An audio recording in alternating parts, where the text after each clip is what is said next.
안녕하십니까. 2019학년도 2학기 동백고1 시험 문제 분석하도록 하겠습니다. 앞에 학교에서도 얘기를 했었지만은 수능과 최대한 비슷한 시험이 돼야지 저는 좋은 내신이라고 생각을 합니다. 그렇지 않으면은 학생 입장에서 수능하고 내신을 따로 공부해야 되기 때문에 비효율적이라고 생각을 하고요. 그러니까 학교 입장에서도 내신이 너무 쉬우면은 이제 잘하는 학생들이 수능 최저를 못 맞추는 사태가 벌어지더라고요. 그래서 제가 평소에 느끼는 동백고 시험 문제는 객관식은 수능에 굉장히 가까운 시험인데 서술형은 전혀 그렇지가 않다. 이번 시험에서도 수능과 관련되는 유형이 많이 나왔다고 생각하는데 수능과 관련 없는 유형도 많이 출제하셨다.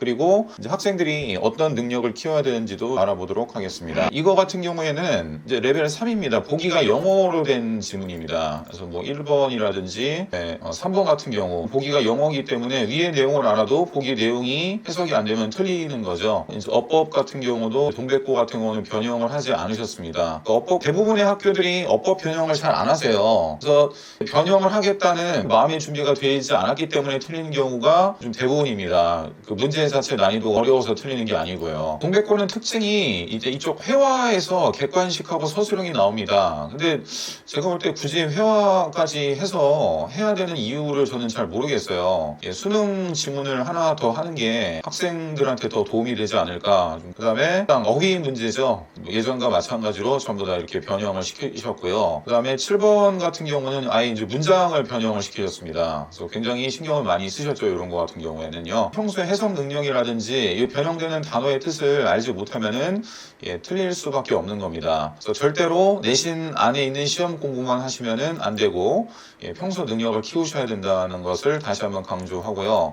전부 다 마찬가지입니다. 8번 같은 경우에도 아예 문장 자체를 많이 바꾸셨고 이런 거 이렇게 다 집어넣으셨고요. 빈칸 같은 경우도 전부 다 변형입니다. 원래는 이제 이런 내용이 들어가야 되는데 답은 이제 딴 걸로 다 넣으셨죠. 그래서 굉장히 난이도를 이렇게 신경 쓰셔가지고 난이도를 굉장히 높이셨습니다. 그러니까 문제 출제하는 사람 입장에서 이제 저희 같은 경우도 이제 제가 직전부강 대비로 빈칸 변형 문제로 해서 본문과 다르게 다른 뜻으로 변형 문제를 만들거든요.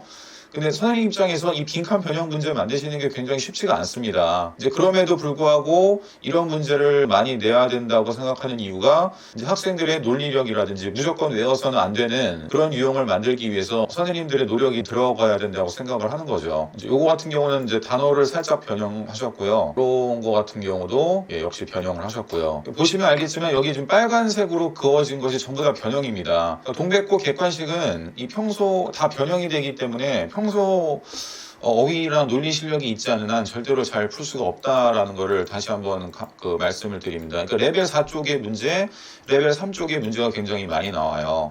13번 같은 경우에도 원래 이제 연결어 문제인데 원래는 교과서나 내신 시험 대비할 때는 여기 연결어가 없었습니다. 근데 앞뒤 관계를 보고 이게 어떤 관계인지 이제 맞추라는 얘기입니다. 그러니까 평소 모의고사 실력이 있어야 됩니다. 이것도 마찬가지죠. 근데 없었는데 막 추가를 하셨고 여기 원래는 이제 역시라는 단어가 들어갔는데 also라는 역시라는 단어를 빼고 대신에 여기 연결어를 넣으셨습니다. 굉장히 신경을 많이 쓰셨어요. 객관식에서는요. 흐름, 뭐 이렇게 순서라든지 문장 넣기는 이제 변형이 안 되는 유형이죠. 그러니까 객관식은 어법 변형을 빼놓고는 여러 가지 문제를 골고루 출제하셨는데 특히 레벨 4 쪽의 문제를 가장 많이 출제하셨습니다. 그래서 평소 수능 실력이 없으면은 절대로 풀지 못하는 그런 유형의 문제를 많이 내셨고요. 그다음에 논술형 같은 경우는 역시 영작이죠. 이쪽입니다. 영작 이쪽 하고 이제 이쪽이 되는 거겠죠. 그리고 이제 어법 틀린 거 고치는 거죠. 이쪽이 되겠죠. 여기는 어법 틀리는 것까지는 수능에서 요구하는 능력이 맞다고 생각합니다. 왜냐면은 수능에 어법 문제가 나오기 때문에. 근데 라이팅은 수능에서 나오지가 않죠. 이런 문제를 이제 내는 순간부터 학생들은 암기가 들어가야 되는 겁니다. 좀 지양을 해주셨으면 하는 바람인데 뭐 이제 현실은 그렇지가 않죠. 선생님 마음이기 때문에. 그리고 이제 이것도 요약문 완성인데 좀 변형이 안 된 쪽이니까 역시 요약문 완성에서도 수능 쪽에서 많이 중요한 어휘를 집어넣는 거기 때문에 수능에서 요구하는 능력치를 많이 반영하는 거죠. 레벨 7 쪽이 되는 거겠고요. 빈칸인데 핵심어를 쓰는 겁니다. 그래서 레벨 7 정도가 되겠고요.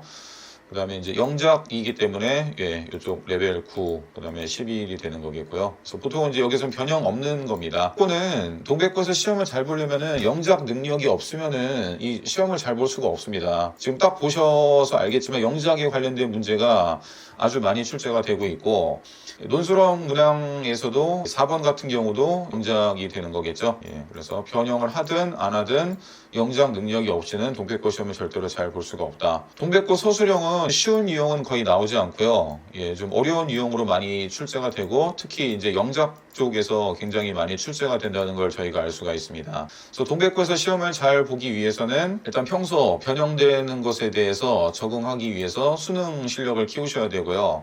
그 다음에 서술형에서 영작이 가장 많이 나오기 때문에 라이팅 실력인데, 현실은 본문 암기입니다. 그래서 본문 암기를 조금씩 하셔야 되고, 그 다음에 그거에 맞게 다른 좀 이렇게 어휘 실력이라든지 그런 거를 같이 키우시면은 동백고에서 시험을 잘 볼 수 있지 않을까, 예, 그렇게 생각이 됩니다. 이상 동백고 1학년 2학기 기말고사 시험 문제 분석을, 예, 마치도록 하겠습니다.